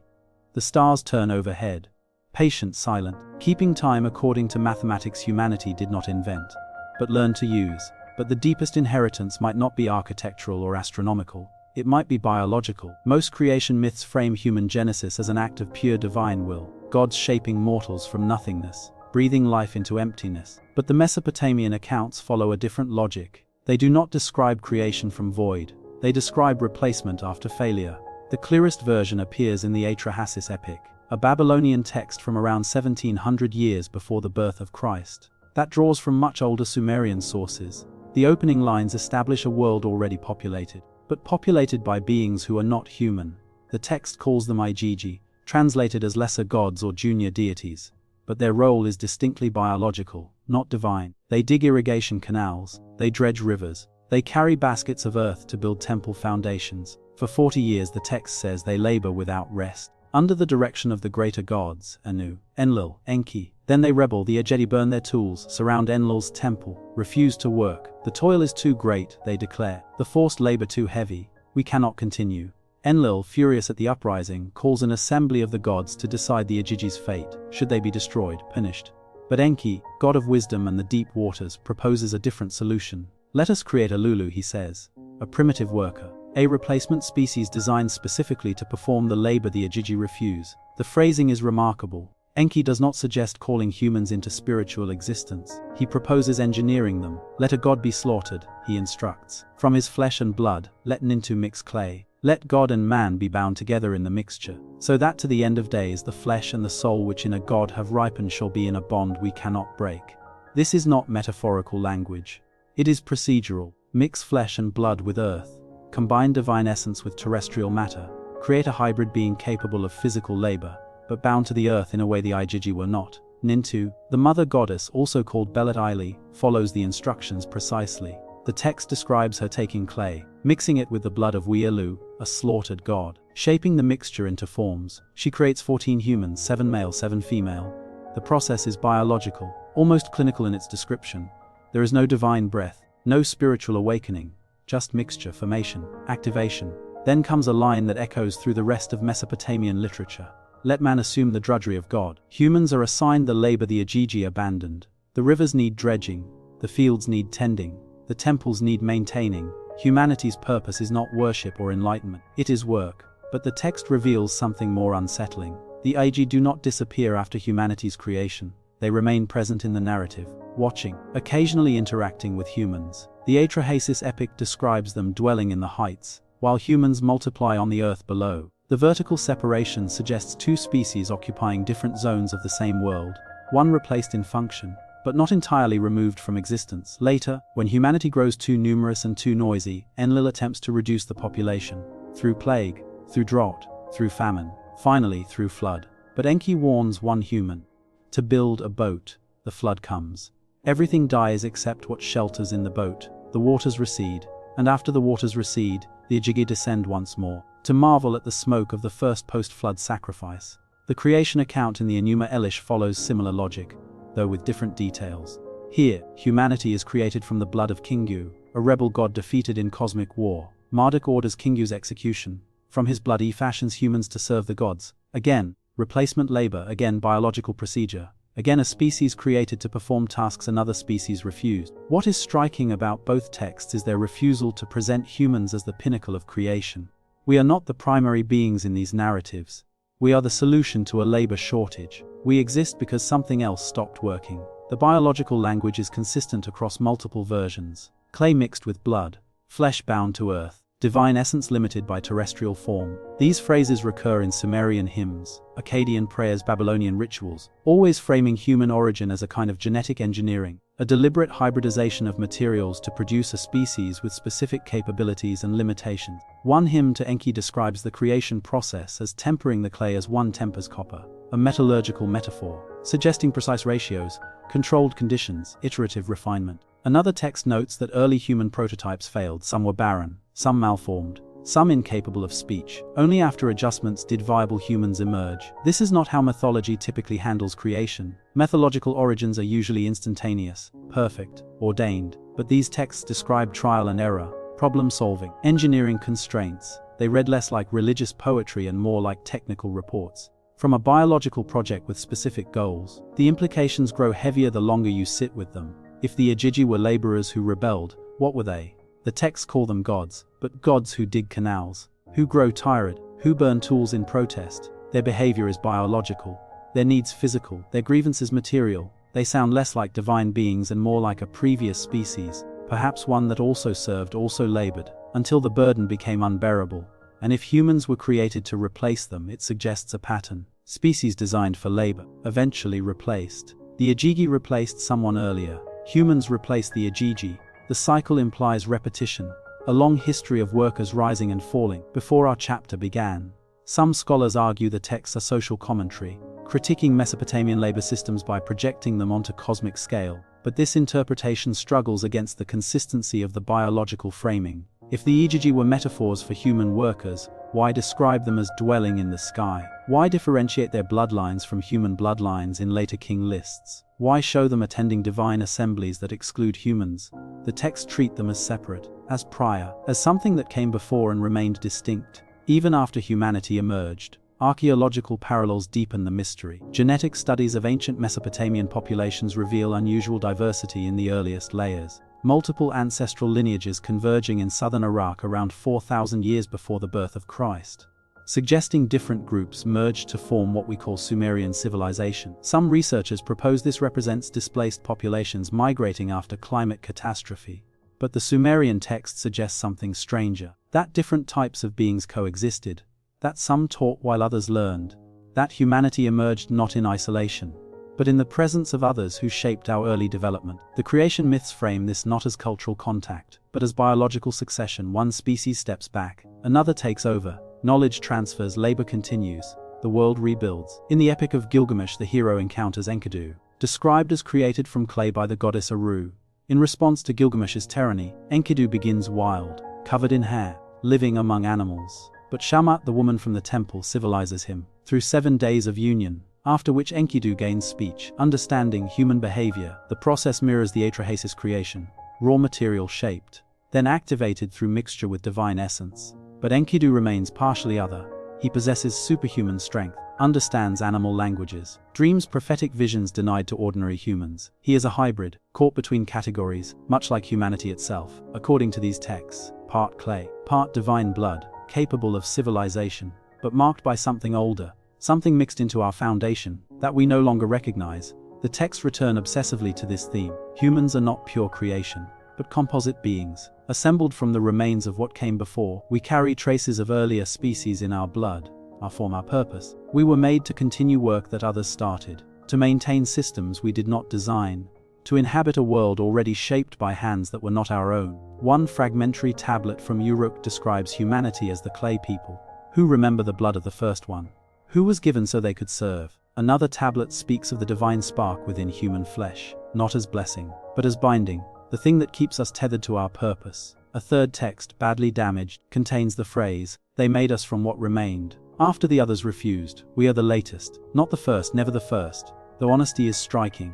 No pretension of primacy, no claim to being creation's crown, just acknowledgement we came after, we replaced what came before, and perhaps the text seems to suggest we too will be replaced. If we fail as the IgG failed, the cycle continues. Species rise, species serve, species refuse, species fall, and new species are fashioned from the remains. Modern biology offers no support for this narrative. Human evolution follows documented pathways, from earlier hominids, through millions of years of gradual change. There is no sudden creation, no mixture of clay and blood, no genetic engineering by non-human intelligences. But the texts were not written for modern biologists. They were written by people who believed what they wrote, who preserved these accounts with the same care they preserved astronomical observations and architectural measurements, who saw no distinction between recording history and recording creation, because to them creation was history, an event that happened, in time, in place, with specific actors performing specific procedures. They described what they believed occurred, not what they hoped was true, not what made them feel special or chosen, but what they understood to be fact, that humanity was engineered, from materials already present, by beings who existed before us, for purposes that served those beings' needs. We were not created to rule, we were created to work. We were not made first, we were made last, after others failed. after others refused. We are the replacement species, the latest iteration, the workers who did not yet rebel. And according to the texts, we carry within us the blood of the one who was slain to make us. We Elu, the rebel god, the one who refused, his blood mixed with our clay, his defiance encoded in our nature.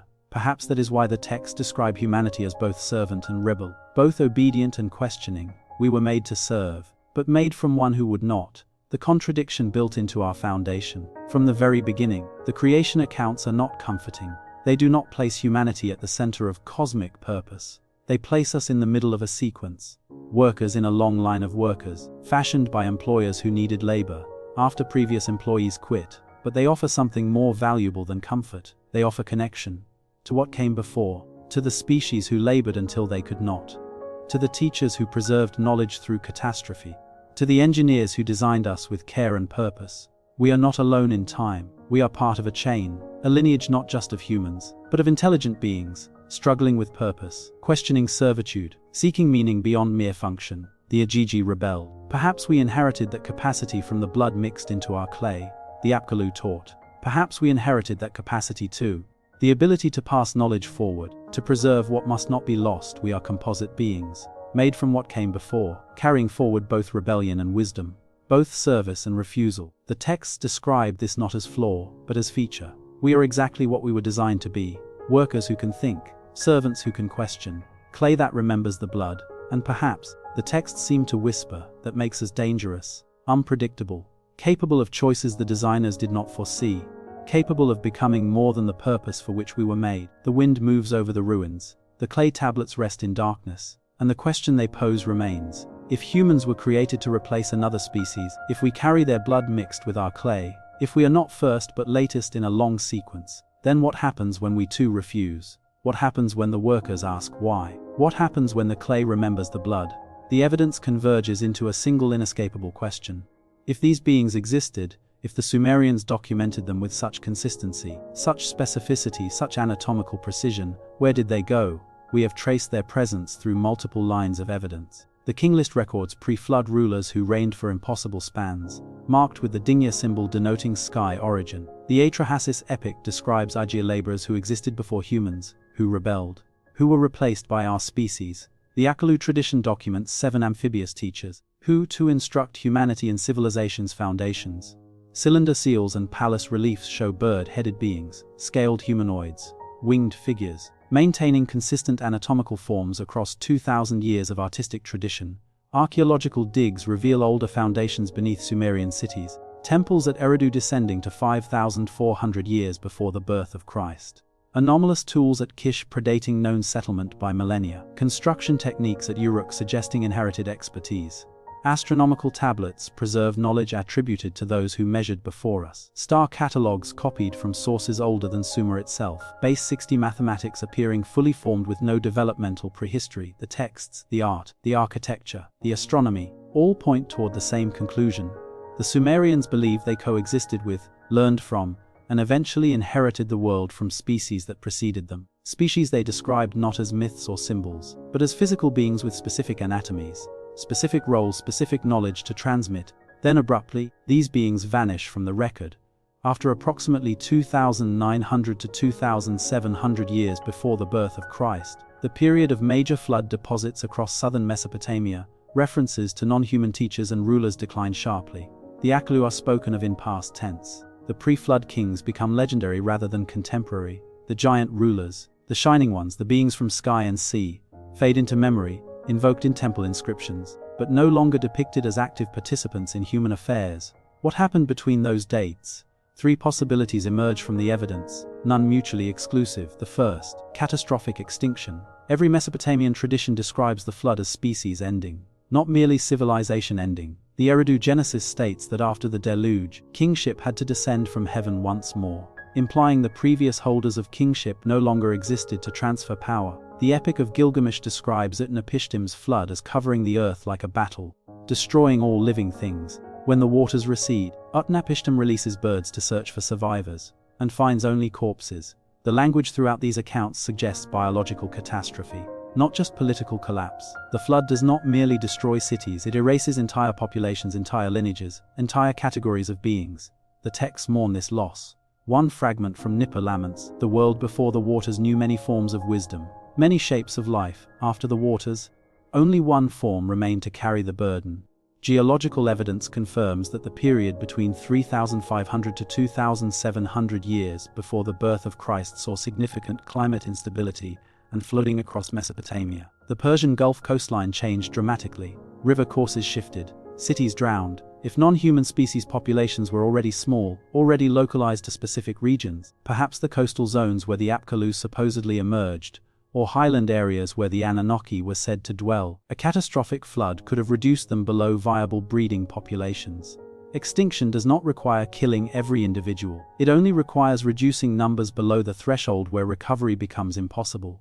A species numbering in the hundreds, scattered across flood-prone valleys, could vanish in a single catastrophic season. The second possibility, deliberate withdrawal. Multiple texts describe non-human beings not dying but departing. The Apkallu returned to the Apsu after teaching humanity. Some pre-flood rulers were taken to dwell with the gods in the heavens. Enki and Enlil, after deciding to flood the earth, retreat to their respective domains. Enki to the underwater palace, Enlil to the mountain heights. The language suggests intentional removal rather than forced extinction. One Akkadian text describes the post-flood world as a place where the divine ones withdrew to watch from afar, no longer walking among the children of clay. Another states, they returned to the places from which they first came, leaving humanity to tend the world alone. If these beings possessed the knowledge attributed to them, sophisticated astronomy, advanced architecture, understanding of celestial cycles, they might have predicted the coming catastrophe and chosen to leave before it arrived. Perhaps they returned to homelands beyond Mesopotamia, regions now underwater or buried beneath sand. Perhaps some retreated to remote areas where their descendants persisted in isolation, eventually dying out or interbreeding into obscurity. The text's insistence that these beings came from the sky and from the sea might indicate origins elsewhere. Coastal cities now submerged by rising sea levels, highland settlements erased by time. Their disappearance from Mesopotamian records does not necessarily mean extinction. It might mean departure, their presence in Sumerian memory marking a period of contact that eventually ended. The third possibility, assimilation. The creation myths consistently describe humans as hybrid beings, clay mixed with divine blood, earth combined with the essence of slaughtered gods. What if this was not metaphor? What if the Sumerians were describing actual genetic intermixing between species? The Epic of Gilgamesh presents Enkidu as exactly this kind of hybrid. Created from clay by the goddess Aruru, civilized through contact with Shamat, possessing superhuman strength, but human enough to befriend Gilgamesh and dwell in Uruk. He is described as transitional, neither fully wild nor fully civilized, neither purely divine nor purely human. Several texts describe pre-flood beings interbreeding with humans. The Book of Giants, preserved in fragments among the Dead Sea Scrolls but drawing from older Mesopotamian sources, describes the sons of the Watchers as hybrid offspring of divine beings and human women. These hybrids possess unusual characteristics: enormous size, exceptional strength, knowledge beyond normal human capacity, but they are also mortal, bound to earth, unable to return to their parents' original dwelling places. If interbreeding occurred over generations, the distinct non-human species would gradually disappear into the expanding human gene pool. Their unique features would dilute. Their knowledge would be partially transmitted, but incompletely preserved. Eventually, only humans would remain, but humans carrying traces of the species that came before, fragments of their genetics and their wisdom encoded in bloodlines and cultural memory.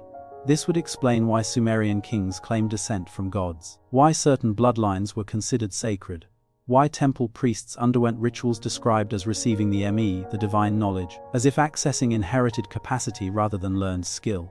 The Sumerians might have understood themselves as carrying genetic inheritance from species that no longer existed in pure form. But all three explanations, extinction, withdrawal, assimilation, assume these species left because of natural or voluntary processes. There is a fourth possibility, darker and less easily dismissed: deliberate erasure. The flood narratives are not framed as natural disasters, they are framed as intentional acts. Enlil decides to destroy the world. The gods vote to send the waters. Only Enki's disobedience, warning Zeusodra to build the boat, allows any survival at all. The texts describe this as culling, as judgment, as divine decision to end what existed and begin anew. What if the flood myths preserve memory of something more troubling than natural catastrophe? What if they record a deliberate extinction event, one species making the decision to erase others, to flood the valleys where non-human populations dwelt, to ensure that only one form of intelligence survived to rebuild? The texts hint at conflict. The Age rebel before humans are created. Pre-flood rulers wage wars described in fragmentary tablets now lost. The Epic of Creation in Numa Elish describes cosmic battles between older and younger generations of gods, with Marduk slaughtering Tiamat and creating the world from her corpse. Violence saturates these narratives, framed as divine but described with physical specificity. Blood spilled, bodies dismembered, populations destroyed. If multiple intelligent species coexisted in pre-flood Mesopotamia, resource competition would have been inevitable. Conflicts over territory, water, food could have escalated. Perhaps the flood, whether natural disaster or deliberate act, became the final solution to multi-species tension, ending in the dominance of one, us. The Sumerians inherited the world that followed. They recorded what they remembered, the beings who taught them, the rulers who preceded them, the sages who emerged from the sea. They carved non-human forms into stone, preserved ancient measurements, attributed their knowledge to those who came before. But they also recorded the silence after the flood, the absence, the loss of diversity that once defined the world. One fragment from Uruk, badly damaged, contains a haunting phrase. When the waters receded, we searched for the teachers. We called to the sky and the depths, but none answered, only wind and silence. So we built with what they left us, and tried to remember. Modern archaeology may never find definitive proof. Bodies decompose, bones dissolve in flood sediment. Genetic traces, if they existed, would be scattered beyond recognition in modern populations. The deepest architectural layers sit beneath water tables, unstable and inaccessible. The oldest tablets are fragmentary, their complete context lost. But the Sumerians left us their testimony. In thousands of tablets, hundreds of reliefs, dozens of king lists and creation myths, they documented a world more complex than ours, a world where multiple forms of intelligence coexisted, where humans learned from teachers who did not share their anatomy, where the species who invented writing used it to preserve memory of species who came before. If the Sumerians remembered species older than us, why does every trace of them seem deliberately erased? Perhaps because remembering is dangerous. Perhaps because acknowledging predecessors undermines the story we tell ourselves about human primacy, about our place as Earth's first and only intelligent inhabitants. Perhaps because the alternative, that we rose not through unique innovation, but through inheritance and survival, that we claimed a world shaped by others, that we are simply the species that remained after catastrophe erased the rest, feels too unsettling to accept. The wind still moves over Uruk's ruins. It carries sand that was once brick, once tablet, once the pressed fingerprint of a scribe who lived 5,000 years ago. Beneath that sand lie older layers. Beneath the flood deposits, beneath the foundations we can excavate, lie layers we may never reach, holding evidence we may never find. But the Sumerians saw those layers. They inherited what survived, and they wrote it down, knowing we might one day read and wonder. The tablets do not lie, they rest in museum darkness. Temperature controlled, humidity monitored, each one a fragment of memory, each one pressed by hands that lived closer to Stonehenge's construction than to us.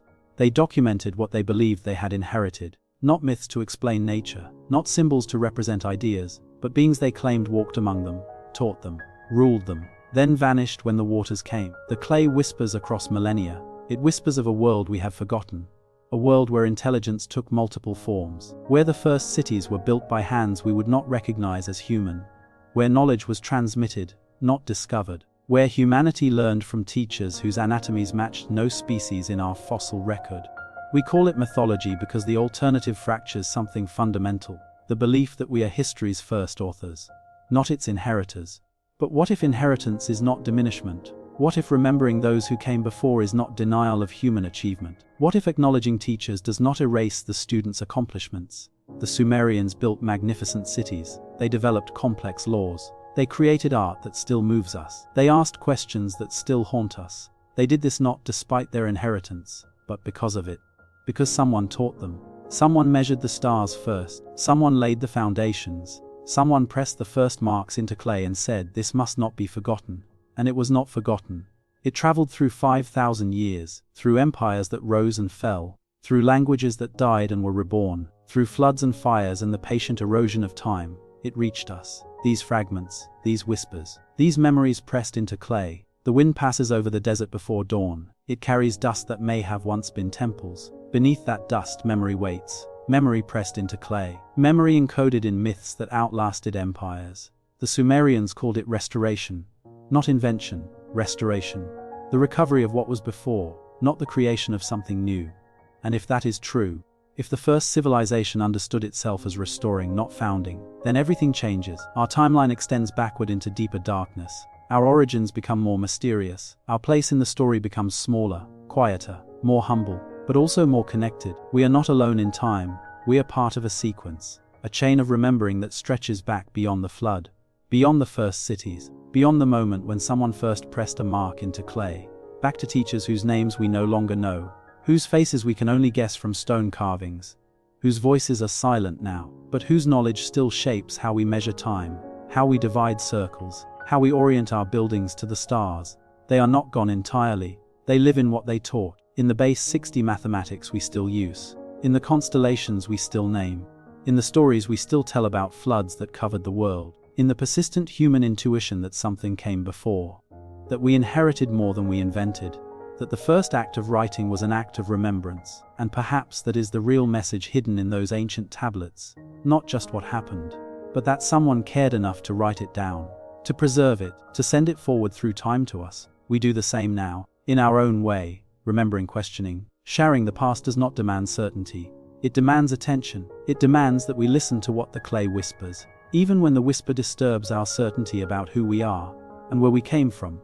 Especially then, the night deepens over the ruins. Stars appear one by one, the same stars the Sumerians mapped, the same patterns they tracked, following instructions left by those who measured before. We look up at those stars tonight. We see the same light traveling across time, across space, reaching us in the present moment, just as the clay tablets reached us, traveling across time, across empires, carrying questions that will not rest. Who were the Apkallu who emerged from the sea? Who were the Anunnaki who descended from the sky? Who were the pre-flood kings who ruled for impossible spans? Who built the first temples at Eridu? Who drew the plans the Sumerians followed? Who measured the stars before humans had cities? The questions float in darkness, unanswered but not forgotten. The clay preserves them, the stone remembers them, the texts insist on them, and we inherit them, along with the base 60 system, along with the constellation names, along with the intuition that we are not first, that something walked here before us. Something taught, something shaped the world we think we built alone. Perhaps we will never know for certain. Perhaps the evidence lies too deep. Perhaps the truth was lost when the flood waters rose, or perhaps it waits, patient as stone, silent as sand, beneath layers we have not yet reached, in places we have not yet thought to look. The Sumerians tried to tell us. They pressed their testimony into clay. They carved it into stone. They maintained it across 3,000 years. They wanted us to know. They wanted us to remember. They wanted us to ask, and so we return to where we began, to the present moment, wherever you are listening from right now. The past whispers through fragments of clay and stone, but we are here, present, alive, still asking questions, still wondering what came before, still seeking lessons that might wait in the dust. That capacity to wonder, to seek, to remember what was forgotten, that is what makes us human. Whether we were first or fifth or 50th in the sequence of intelligent species, that capacity remains ours, and it is precious. If this journey through time resonated with you, take a moment. Like this video if the questions moved something in you. Subscribe if you want to explore more mysteries that sleep between history and myth. Your support helps keep these stories alive, helps ensure they travel forward to whoever listens next. And perhaps that is what the Sumerians understood better than we do. That memory is a responsibility. That preservation is an act of love. That writing down what must not be forgotten is how we honor both the past and the future. They honored what came before them. By documenting it, by preserving it in clay that would outlast empires, we honor them now. By reading what they wrote, by asking what it means, by refusing to let the silence deepen. Thank you for listening. Thank you for wondering with me. Thank you for keeping this question alive. Until the next mystery calls us back into the past, may your present be peaceful. May your questions lead you somewhere meaningful. May you rest well tonight, knowing the story continues, knowing you are part of it. The wind passes over the ruins one last time. The sun sets over Iraq. The tablets rest in darkness, and memory, patient as stone, waits. Waits for the next person brave enough to ask. Waits for the next voice willing to whisper into the future. Waits for you. Good night.